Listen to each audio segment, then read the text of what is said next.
pang simpleng ulam. Yung mabilis lang, ano? Kasi nanghingi yung anak ko ng air-fried na isda. Wala akong tuna, salmon. Yun ang mas masarap. Pero ito tilapia, gusto niya rin. Paminsan-minsan, I know tilapia, depende sa pagfa-farming. Hindi siya healthy kung hindi maganda ang pag-farm sa kanya, kung anong pinapakain nila sa tilapia. Otherwise, tilapia is a healthy food. So, i-research nyo na lang kung saan nagagaling yung tilapia nyo. Sana all merong fish pan para alam kung anong kinakain ng tilapia mo, ano? Kaya lang wala naman tayong fish pan. So, ito simple lang. Lemon pepper. Ito. Na ready na. Pwede rin kalamansi at saka lagyan mo ng kung ano-anong sangkap na gusto mo. Ito, lemon pepper. May konting asin na yan. So, hindi natin masyadong anuhan sa asin. Ganun lang. Oh. Lahat, lagyan.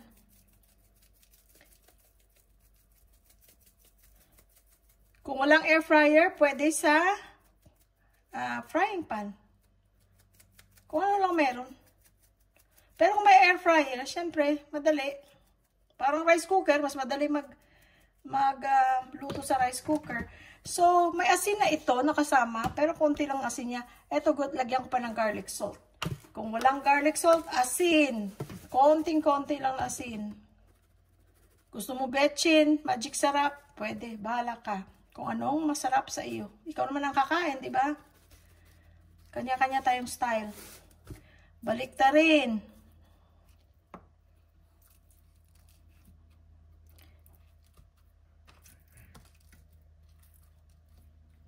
Kung anong isda gusto mo, pwede. Walang rules. Pag merong salmon, mas masarap. Ay, dami. Oh, konti lang, konti lang, konti lang. Ano ito? Garlic. May parsley.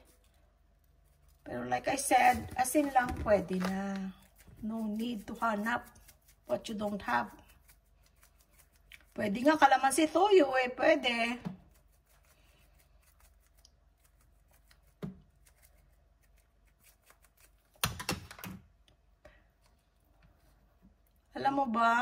Alam nyo ba, pwede rin i-microwave ito. Pag salmon, ginagawa ko, mina-microwave ko.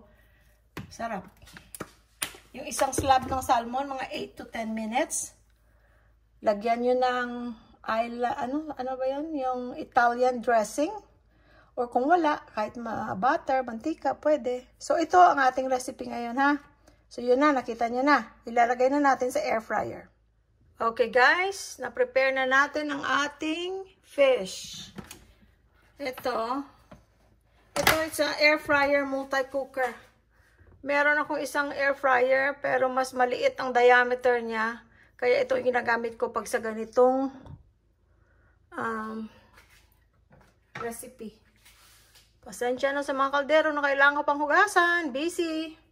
Okay, so this is our tilapia. Lagay lang natin dyan.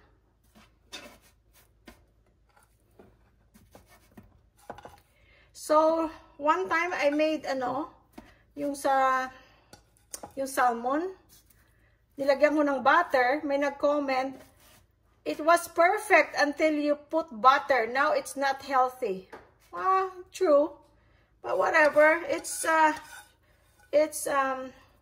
Life is too short. If you want butter, put butter. Dahil pag wala namang butter, wala rin, di ba? Kung meron lang naman, para sumarap. Kunti lang naman. Yun ang pinakamantika mo. Kung pinirito mo yan, may mantika rin. Ayan. Tapos, ito guys, sibuyas. Kung walang sibuyas, okay lang din. Kung meron, di mas masarap. Lagyan lang natin ng sibuyas. Masusunog-sunog yan ng sibuyas mamaya. Kaya masarap yan. Magba-brown-brown siya. Pwede ring mamaya nyo nilagay ang sibuyas. Pero ako pinagsasama-sama ko na para magkalasa din ang isda. Kung ayaw yung lutong-luto yung sibuyas, mamaya nyo na ilagay. Ganun lang. O di, may ulam na. Diba? Okay, sara natin.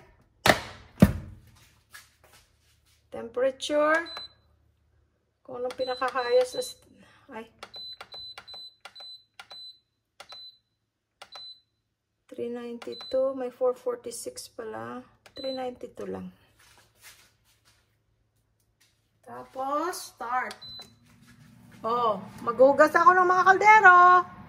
Bye-bye. See you later. Guys, hindi pa luto. Pero, we'll check it, ha? So, you can see. See, nagtutubig-tubig siya ng konti. So, ilagay natin na yung mga sibuyas din doon. Para hindi sila mag-dry masyado. Oh, bango na, oh. Bango, bango. See? Looks good already. It's not even done yet. Okay, konti pa. Sandali lang. Kasi may ilaw siya, tapos namamatay ang ilaw. Depende sa temperature na sinet nyo, tapos mag-off ang ilaw, tapos mag-on ulit. So, it's cooking both from the bottom, ayun, namatay ng ilaw, and from the, yung hot air. Tapos you can cook, in this one you can cook other stuff. I even cooked, I made an egg pie in this one. But wala sa YouTube. Nasa Facebook ko yata.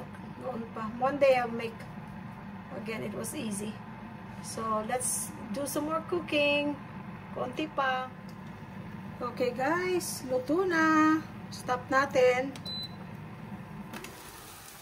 Wow! Ang bango-bango. Okay, plating ko muna guys, and then I'll show you the final product. If you have been liking our videos so far, please subscribe, like, you can share, and if you can also put a comment, kahit na negative comment, kahit anumang comment,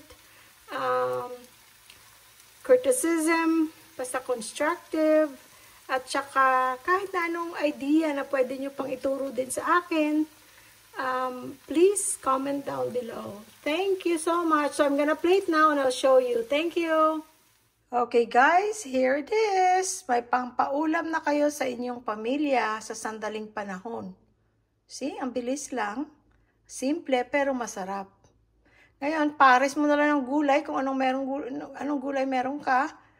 Eh, de perfect meal na. Guys, thank you again for your support to my husband's vlog, Louie Boy Vlog. Every comment, every like, every share, we really appreciate it. And you're helping us by liking and subscribing and even just comments. It's free lang naman ang YouTube, so you can help us by doing that. Thank you again. Let's eat!